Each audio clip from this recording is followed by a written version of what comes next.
All right, welcome everybody. VTV is back, 2021, 18 months since our last one. And this morning we have the Honourable Les Morgan with us, COO of the Sudima Group. Bit of housekeeping for a start. Remember to use the chat function. You'll see a chat come up there now. So post your questions in there.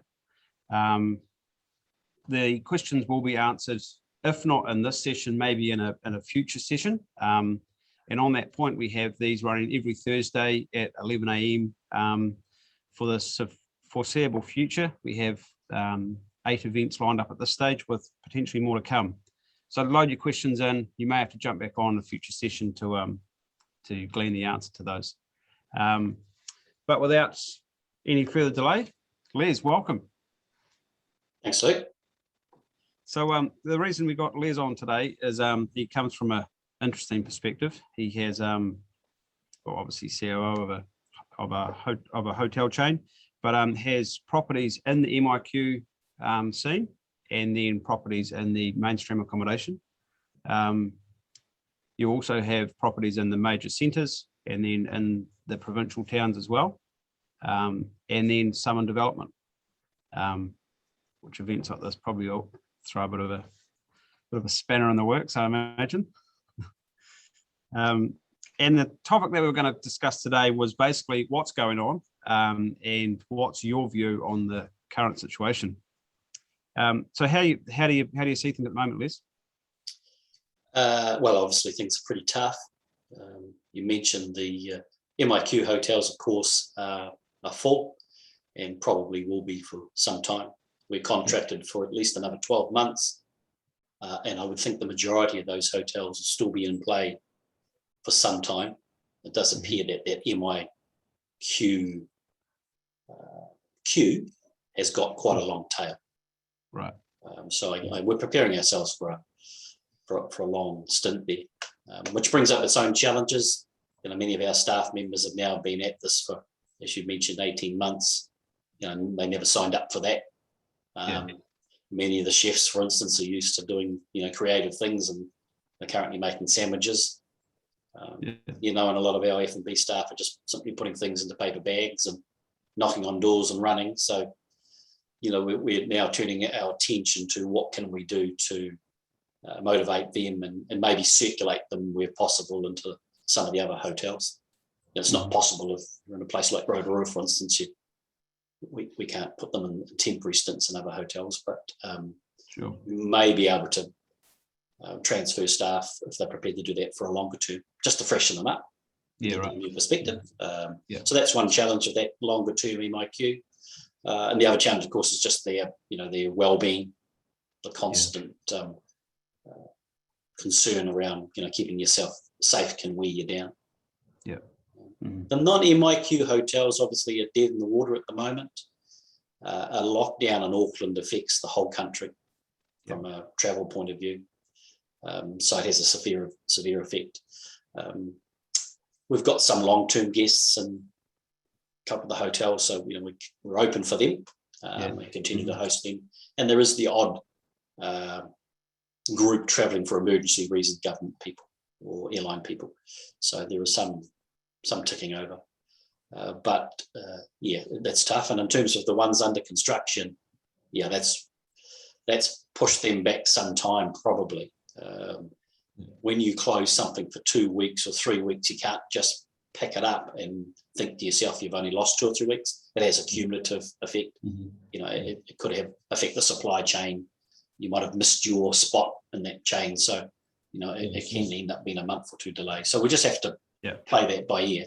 And we've got other developments. We're building a second spa in our group. We're doing that in Queenstown, and that's obviously now pushed back. And we're developing a rooftop bar in Auckland CBD.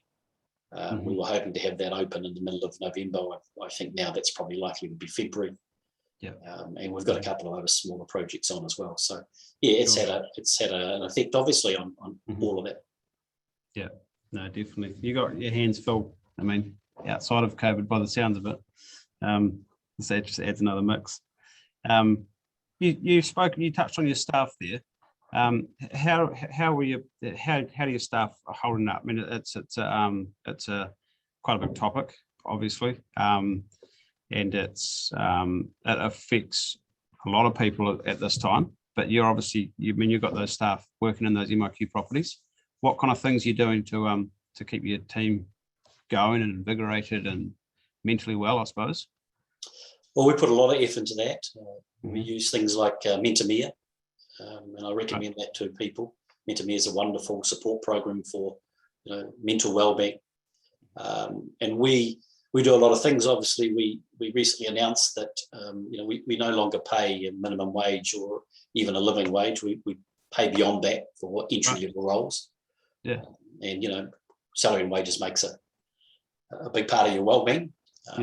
The other thing too we've done in this lockdown is said to our team we're going to stand by them. And keep some consistency.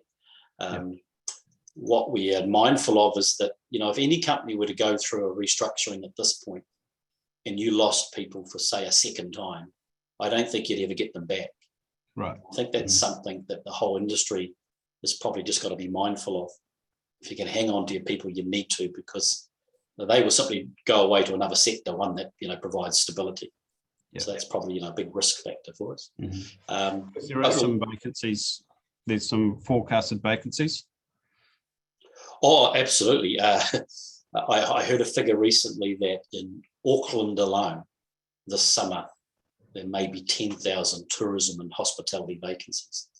That's an incredible shortfall of people. So that's another reason to be looking after your people and hanging on to them. But we do a lot of things. As you know, we recently did a really cool promotion with yourself where we did a joint venture, and you kindly helped us market a pillow, a premium pillow. I think we purchased 2 off you, and we packaged them up, and I know it was very much a joint approach, but we delivered those to our employees, and that went down really well. I mean, they just loved getting those in their Vendella boxes and presented with a card from you and I thanking them for their hard work. It was a little thing in terms of money, but it had a great impact on our team. And we continue to do that. I mean, we'll obviously be talking to you later in the year. I quite like the beach towel idea. So I think for summer this year, we might present all our people with beach towels. I just think all those little things help. But we do other things where we're looking at rolling out life insurance for our employees. We offer a will service currently. We offer discounted health benefits. We do a range of things. We actively talk about how we are looking after them. Every month or two we're surveying them, and we have work groups with them to make sure we get to the bottom of some of these things. Sure. And we're currently rolling out a Te program through the whole company. Sorry, I missed that word there, Les. What was the program? We're currently rolling out a multicultural program through the company. Yeah, sorry. We have for some years, but we've really ramped it up in the last 6 months. And we're working around our values. We spend a lot of time on this. I believe that it's a bit like a spoke on the wheel, and everything you do for an employee adds up to a real solid wheel. There might be major things like a pay increase, but there might be minor things too, like gifting a pillow or saying thank you or paying them an incentive. The big thing that our teams generally want is training and development. Right. So we're trying to use lockdown as effectively as we can to make sure all our online courses are available to people.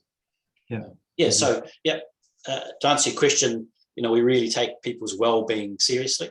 And I think that's why we've retained the loyalty of so many of them. Yeah, that's good. That's good. I mean, as you probably know, we did and a lot of the callers on here today, we did a recent survey, and probably the number one word we got back from the survey was like frustrated or anxious, those type words, which as business owners, as a lot of people on here today are, it's about trying to provide that safe place or that certainty to our teams as well. That seems to have that I think last lockdown potentially there was probably a bit more hope, perhaps, if that's the right word, whereas this time it's sort of like here we go again type thing. That's probably that feeling that we've come through from the industry as well, is how much support and reassurance that we can give to the people around us. I think that's important, Luke. I think you can offer reassurance and comfort, but you can't offer certainty. Exactly. What we have to accept as employers is that this disruption is going to continue for years and years and years. Yeah. And if you've got a date in mind where you think it might come right, double that. Yeah. This will be years. And even then, I mean, that's right. So we can't provide last week. But what we can do is learn to adapt, learn to cope with those pressures. Yeah. And try and just offer each other as much support as we can and encouragement, because there's no simple solution. But you have to get your head around the fact that this has got a very, very long tail. Yeah. That's really good advice. Good advice for anyone on the call today. One question I had for you, Les, was around the rising costs. So obviously, increasingly, I suppose, since last lockdown and then events like this, that the costs just keep moving. Sadly, they typically go in one direction. What's your thoughts around that, and what are you doing to counter that? Well, they're concerning. Obviously, salary and wages continue to rise. They're just going up sharply. And with the closed border and the shortage of the workforce, it's just going to get worse. And we're unlucky. Virtually every other sector can pass on those rising costs to their customers. Now, if you're in farming or construction, you can simply put your prices up. But in tourism, especially hotels, we can't, because we've got no demand. There are no customers. And the ones that are coming through, of course, are on an ad hoc basis, or, we have these peaks and troughs. So it's very, very hard for us to pass on those costs. So I guess the only other thing you can do is try to look at what costs you can reduce. The obvious one is your staffing levels. And we're being forced to anyway. Because of the constraints. And I think that's where technology comes into play. You've got to be looking at your operation now and saying, what can I do to improve productivity? Is there a task I'm doing manually that can be avoided? That's a big project. You've got to look at everything you're doing, right through the booking system, right to that end thing. I'll give you a small example. We would, if we have a VIP stay like yourself, we might put together a platter or something. We call it an expression, and pop that in your room with a little card. We look at that now and say, is there something we can do that means that a chef doesn't have to manually do that? Right. Is there something that we can pull off a shelf? That's in a cupboard and it's ready to go. And more often than not, you'll get your guests probably don't notice. It's probably more of a psychological thing for yourself, is it? Well, that's right. It's that's a good example. We're a large business, I guess, by comparison, but that's the kind of detail we're getting down to. What process are we doing, or what service are we offering that we can find a better solution, not a cheaper solution, but a better solution, one that doesn't require manual handling. And obviously the deployment of technology, we're fortunate where we can, begin to look at that, being able to check in, check out using your mobile phone. The ability to use your phone is a key. To be able to order off your phone, those things mean that we can reduce staff numbers potentially. It has the added benefit, of course, of being contactless. In this environment, that's really important. It's a big one, What I mean, for the benefit of the viewers, what new technology have you seen that's really ramped up across your sector that has come in potentially in the last 18 months? Is there anything that jumps to mind?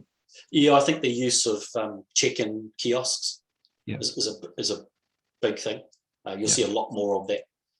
Much like when you go to a Air New Zealand flight, you'll find one or two staff members on the floor, but you might find 20 or 30 of these kiosks.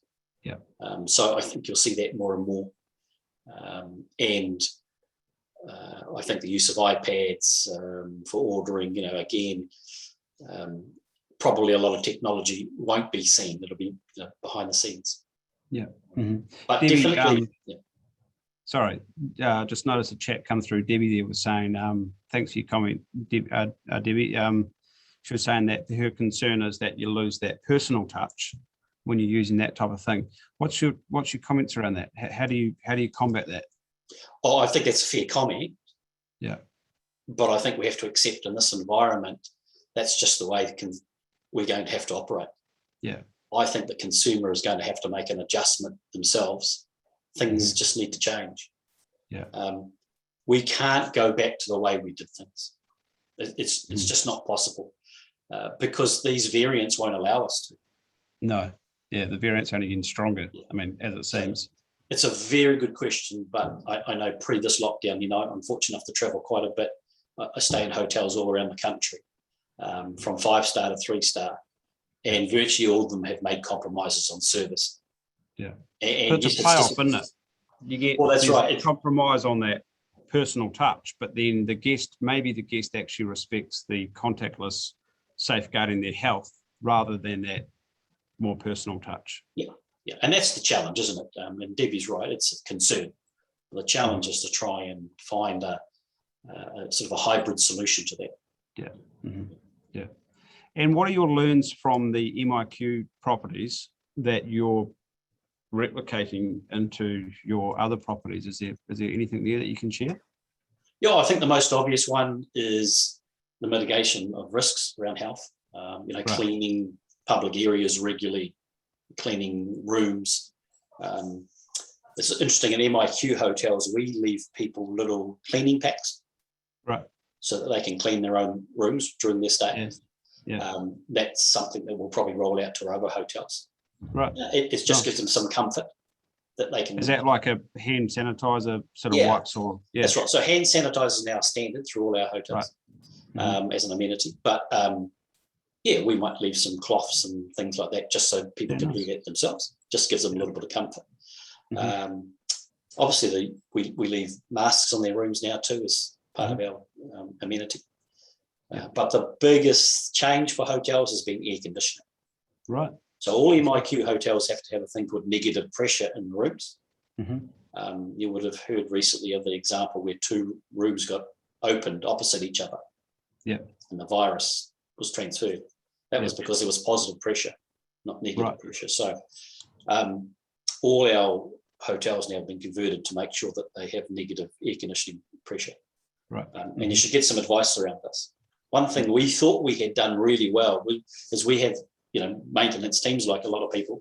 We thought our air conditioning systems were pretty clean, but actually they're not. And when you open them up and get inside them, they're filthy. So they've required now a regular scheduling maintenance. So you need to open up a vent or two and have a look yourself, and you'll be shocked. That's a good note for anyone on the call that's got time. That got a bit of spare time at the moment. That's one thing you can do. Well, that's right. That's an energy efficiency thing too. Yeah, saving money there. So air conditioning's a big thing, and I guess the question now will be, what will guests expect from you in terms of mitigation of those risks? What have you got a policy? Have you got procedures in place? I mean, the most subjective one, controversial one, is staff. Will your staff be vaccinated when they come to stay?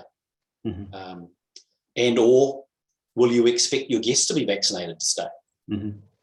So this is where it really gets subjective, and everyone will have to make their own decisions about that. But guests may have expectations around those things. I see Qantas is doing some packages for people who are vaccinated, winning, I think it's winning travel, I think. So they're emphasising that once you're vaccinated, you get special perks, which obviously all helps in the right direction. Have we got any questions coming through, Alberta? Anything that needs to be answered?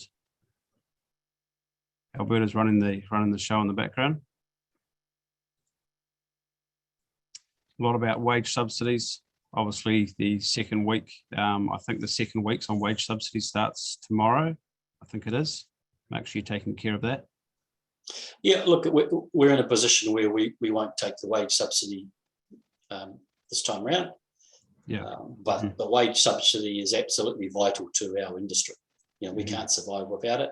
In fact, you know, when we go through a crisis like a lockdown, tourism and accommodation especially suffers the most. You can arguably say more than any industry.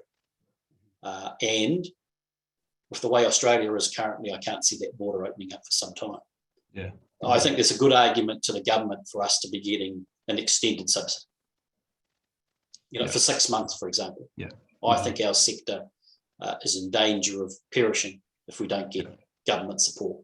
So the wage subsidy should be the minimum that they are offering us. Question came up there from Jackie. What's your thoughts on vaccinations for staff? You did allude to it just then. Yes, it's a good question, Jackie. I, at the risk of having all the anti-vaxxers attack me like they did last week after my media presence, I would like to see our existing staff be mandated. It's not possible under law, but I'd like to have our existing staff mandated. Obviously, all our MIQ staff are. And it actually hasn't caused us many issues. Right. We haven't not had staff apply, and we haven't lost staff over the issue. Yeah. Largely. But I'd like to see it mandated. What we will do, though, moving forward is request of new staff that they are vaccinated. Right. That's going to be our firm policy. I know this is all a grey area. Yeah. But and the reason I'm more strong about it than most people, I guess, is I just wonder whether the Health and Safety Act is still relevant under these variants. Yeah. You know, we have a responsibility as an employer to make the workplace safe.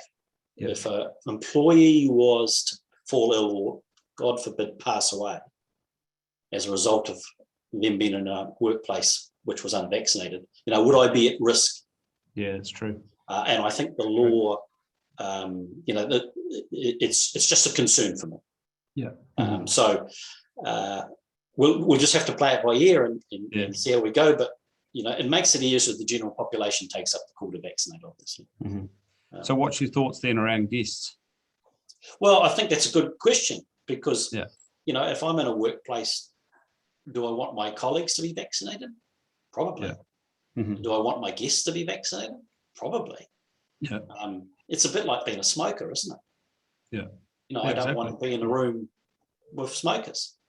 Yeah. So, you know, it's an interesting conversation, and I know it's a wider issue. I think the best thing to do with this, though, is for us just to have an open mind. And be as flexible as we can. There's still a lot of learns. I mean, even we're 18 months, you know, down this track, and there's still learning new things every day, or basically every day about, you know, how things are changing, how things are evolving. As you say, laws that are potentially out of date now, that type of thing. There's definitely, that's a good point you make around that responsibility on us as business owners to you know, will it come our responsibility? Could we fall short of the law, I suppose, if something happened under our watch? So they're all very good points. There's a lot of questions coming through, and we can't answer them all because this was going to be 25 minutes long. But the thing that I said at the start is we will try and cover them off in future series. So do log back in. But unless you've got anything further to add, Les, it's a good time to wrap it up. Any last comments? No, I've got lots to add, but not enough time. Look, if anyone wanted to ask me a question through, you know, I don't know, email or LinkedIn, they're more than welcome to. I just want to thank you for the opportunity to talk to you and your viewers. It's a great thing you're doing, and it certainly helps. We're all under pressure. Yeah. And we're all worried to some degree, and we're all uncertain about what's going to happen. And the ability for us to get together and debate these things, and we don't necessarily all have to agree. Yeah. But we're all clever enough, I think, to understand that a healthy debate is good. And if we stick together, we'll get through this. Yeah. Someone said to me the other day, we're although we're in different boats, we're all on because the old saying is we're all on the same boat. Well, we're not quite. We're all in different boats, but we are on the same storm. I thought that was quite a good analogy. But yeah, thank you, Les. I really appreciate your time. You're always a wealth of knowledge, and you're always very willing to share that. I see Alberta's posting up some links to your social media platforms. So you can hassle Les there. But thank you very much. Really appreciate everyone's time. And once again, Thursday next week, 11 o'clock, we have Stephen Hamilton, who is our next speaker. Also a friend of Les, obviously, and also obviously a wealth of knowledge. So we'll see you then. Thank you, Les. Really appreciate it. Great. Thank you. Have a great day, everyone.